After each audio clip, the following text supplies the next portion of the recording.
Kita ulang kembali sejumlah berita pilihan dari Bali.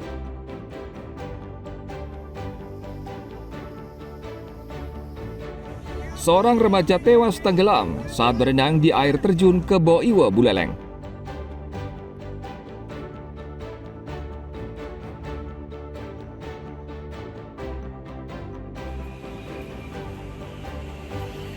Masyarakat di sekitar daya tarik wisata Manggi Forest Ubud diresahkan dengan keberadaan kawanan monyet liar.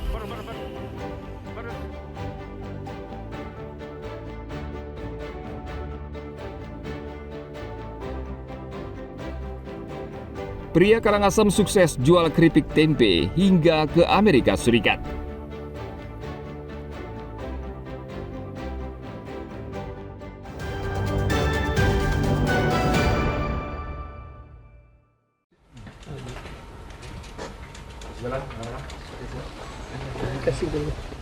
Ditreskrimum Polda Bali meringkus 2 pemuda karena melecehkan simbol negara.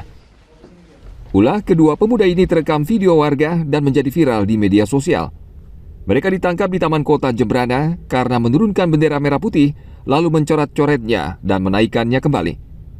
Perbuatan kedua pemuda tersebut diancam pidana karena melanggar undang-undang tentang simbol negara. Mereka kini berada di Mapolda Bali untuk menjalani pemeriksaan. Dari hasil interogasi, kedua tersangka ini mengaku kesal dan protes terhadap rancangan KUHP yang tengah digodok DPR dan pemerintah untuk menjadi undang-undang. Menurut Direskrimum Polda Bali, Kombes Polisi IGD Adi Mulyawarman, alasan kedua pemuda tersebut tidak jelas, apalagi perbuatan mereka dilakukan dalam keadaan mabuk minuman beralkohol. Kebetulan tadi malam setelah kita amankan, kita laksanakan operasi, apa sih yang dimaksud dengan RKUHP tersebut? Dia tanpa pernah membaca RKUHP sendiri, kemudian dia baca di beberapa media sosial, dia merasa, ya tanda kutip, dia merasa RKUHP itu adalah kebebasan negara untuk menangkap dan menahan orang tanpa aturan. Dan kebetulan mungkin ada beberapa peristiwa buruk yang dialami terkait dengan sebuah pelanggaran, sehingga menjadikan bahwa dia tidak setuju dengan sistem pemerintahan negara serta KUHP tersebut. Kurang lebih seperti itu pengakuannya dia. Untuk yang bendera sendiri itu kan adanya di Taman Kota. Kalau di Taman Kota berarti kita sudah tahu itu miliknya siapa, ya. Kurang lebih itu pasti adalah sebuah instansi kepemerintahan. Karena ini letaknya adalah di fasilitas umum Taman Kota, ya. Selain melecehkan bendera merah putih, kedua tersangka juga melakukan vandalisme di 3 lokasi dengan mencoret-coret dinding dengan tulisan yang sama. Mereka terancam hukuman 5 tahun penjara. Tim Liputan melaporkan dari Denpasar.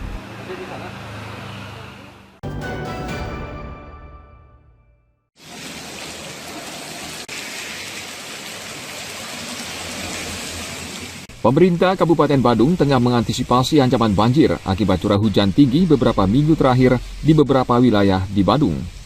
Salah satunya dengan menambah pompa berukuran besar dengan kapasitas hingga 30.000 liter per menit. Pompa berkapasitas besar ini mempercepat aliran air menuju laut, khususnya di kawasan sentral parkir yang kerap banjir saat hujan lebat. Bupati Adi Arnawa menjelaskan, debit air tak menentu sehingga membutuhkan pompa tambahan dengan kapasitas besar. Menurut Bupati, pemerintah saat ini menyiapkan 8 hingga 10 unit pompa baru dan memperlebar aliran sungai.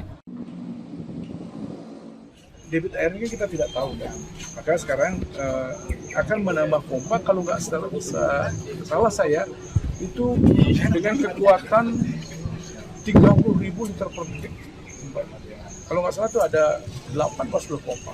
Maka kita akan siapkan di samping ada pembebasan lahan untuk memperlebar aliran sungai, yang di sentra parkir ini, industri ini, pompa juga kita tambahkan.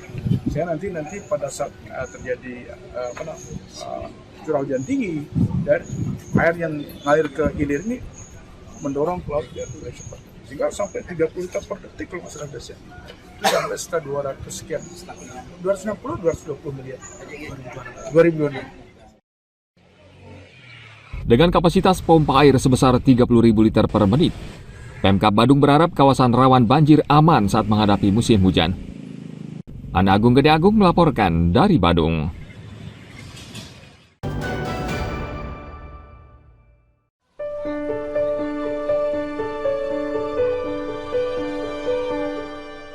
Bali saat ini dikepung sampah.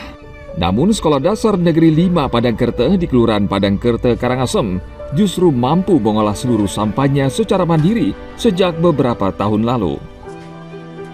Coba lihat halaman sekolah, bersih dan rapi, sehingga suasana terasa lebih nyaman, ditambah udara yang sejuk, karena sekolah terletak di tengah persawahan. Di tengah permasalahan sampah yang dihadapi Bali, sekolah ini sejak beberapa tahun lalu justru berhasil mengolah seluruh sampah anorganik maupun organik menjadi material yang berguna. Siswa di sekolah ini setiap hari memanfaatkan sumur tua yang tak digunakan menjadi media komposting sampah organik.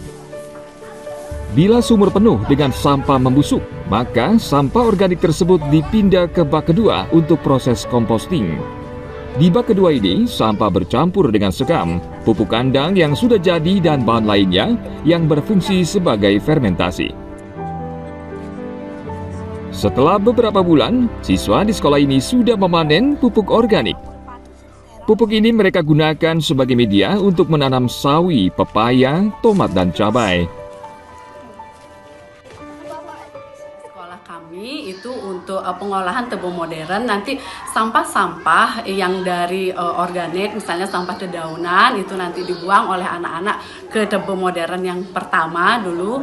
Nah kemudian setelah tebu modern itu penuh, kemudian dipindahkan kembali ke komposter. Kami punya pengomposan di sana. Nah setelah itu kemudian di sana dipindahkan sampah-sampahnya, nanti itu dicampur juga dengan ada sekam di sana, kemudian ada juga pupuk kandang yang sudah berhasil, kemudian dicampur dengan EM4, nanti di sanalah diolah, kemudian ditunggu setelah beberapa bulan, seperti kemarin itu 2 bulan di sana, sehingga kita bisa memanen hasilnya dari komposter tersebut.